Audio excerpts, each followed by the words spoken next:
अस्सलामुअलैकुम भाइयों, जरा तसव्वुर कीजिए, एक बाप अपनी ही बेटी को जालिमों के हाथों से बचाने के लिए कुएं में धक्का दे रहा हो और एक माँ अपनी इज्जत बचाने के लिए गोद के शेरखार बच्चे के साथ नहर में छलांग लगा रही हो।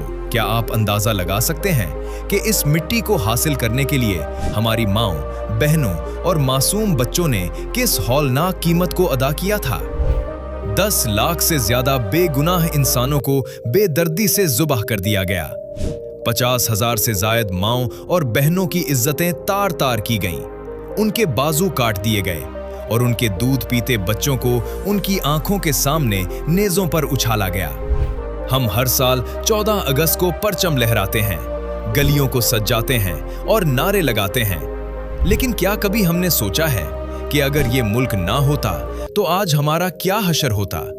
ये 14 अगस्त सिर्फ एक तारीख या जश्न नहीं है, ये गवाही है इस हकीकत की कि ये वतन किसी अंग्रेज की मेहरबानी से नहीं, बल्कि हमारे आबाओ अजदाद की तड़पती रूहों, पाक दामन माँओं की लुटी हुई इज्जतों और मासूम बच्चों के बहते हुए खून से खरीदा गया था।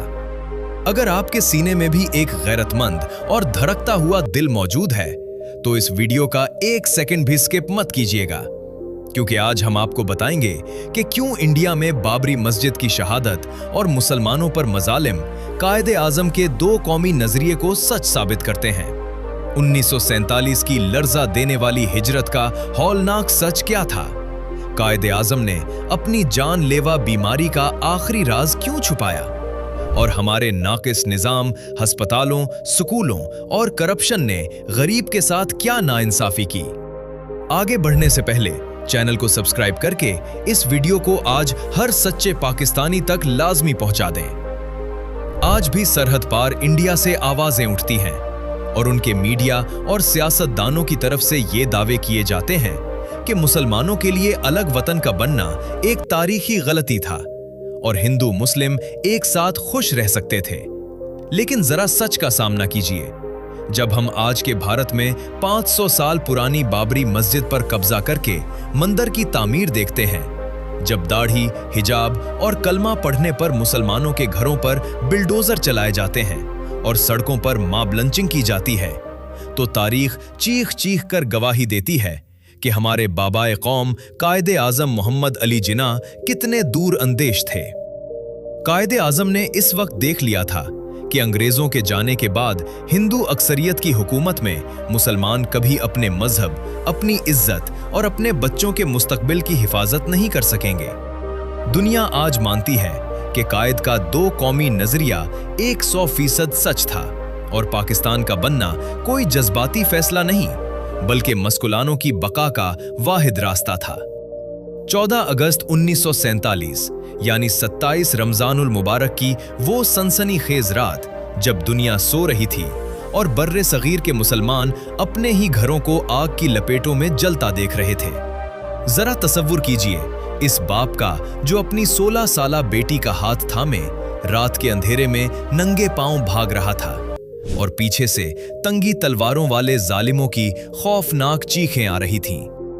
अमृतसर, दिल्ली और जालिंधर के रेलवे स्टेशनों से जब लाहौर की तरफ ट्रेनें आती थीं, तो उनके डब्बों में जिंदा इंसान नहीं, बल्कि कटी हुई लाशों के ढेर होते थे और उन ट्रेनों की दीवारों पर खून से लिखा होता था कि ये है तुम्हारा पाकिस्तान। लेकिन उस हौलनाक जुल्म, भूख और प्यास के बाद भी जब कोई जख्मी मुसाफिर अपनों के जनाजे छोड़कर लाहौर स्टेशन पर कदम रखता था, तो वो खून में लथपथ होने के बावजूद सजदे में गिरकर सिर्फ एक ही बात कहता था कि ऐ अल्लाह, तेरा शुक्र है हम अपने पाकिस्तान पहुंच गए। दोस्तों, अगर इन शहीदों की कुर्बानियों की दास्तान सुनकर आपके दिल में भी दर्द महसूस हो रहा है तो कमेंट बॉक्स में पाकिस्तान जिंदाबाद लिखकर अपने जज्बात का इजहार जरूर करें। इस दर्द के समंदर और तारीकी में एक 70 साला ज़ईफ शख्स खड़ा था, जिसे डॉक्टरों ने कहा था कि आपके फेफड़े खत्म हो चुके हैं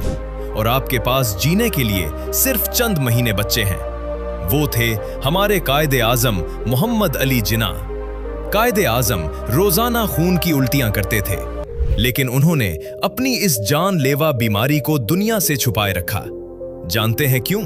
क्योंकि कायद जानते थे कि अगर अंग्रेजों और हिंदुओं को पता चल गया कि जिन्ना मरने वाला है तो वो मुसलमानों को कभी अलग वतन नहीं देंगे।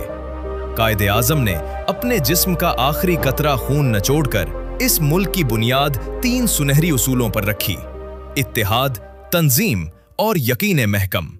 उन्होंने कहा था कि अगर तुम एक कौम बनकर रहे तो दुनिया की कोई ताकत तुमसे तुम्हारी आजादी नहीं छीन सकेगी। लेकिन जरा यहां ठहरिए और अपने दिल पर हाथ रखकर एक तल्ख सच पूछिए, क्या हमने कायद के इस मुल्क के साथ इंसाफ किया? कितना अफसोस होता है देखकर कि आज इस पाक धरती पर गरीब के लिए कोई इंसाफ नहीं। अदालतों के चक्कर काट काट कर गरीब की नस्लें बर्बाद हो जाती हैं, लेकिन उसे अपना हक नहीं मिलता।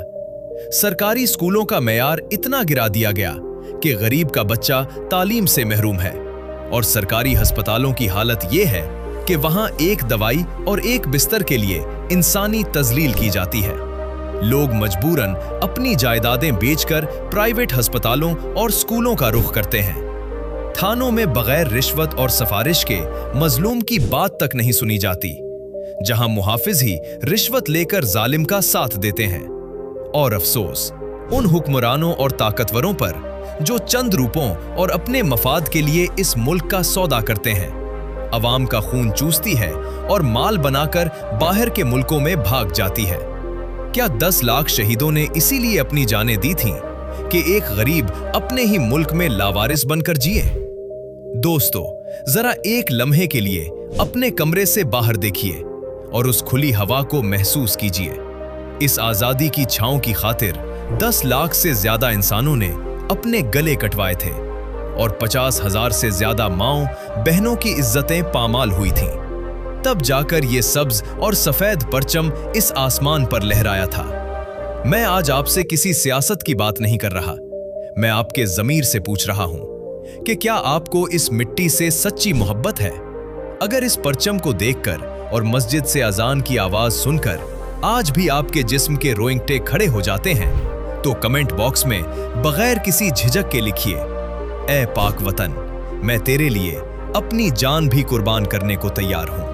अपने शहर का नाम लिखिए और दुनिया को दिखा दीजिए कि हमारा जज्बा आज भी मुरझाया नहीं है। दुश्मन कहते थे कि ये गरीब कौम 6 महीने में भूख से मर जाएगी और ये मुल्क खुद ब खुद खत्म हो जाएगा।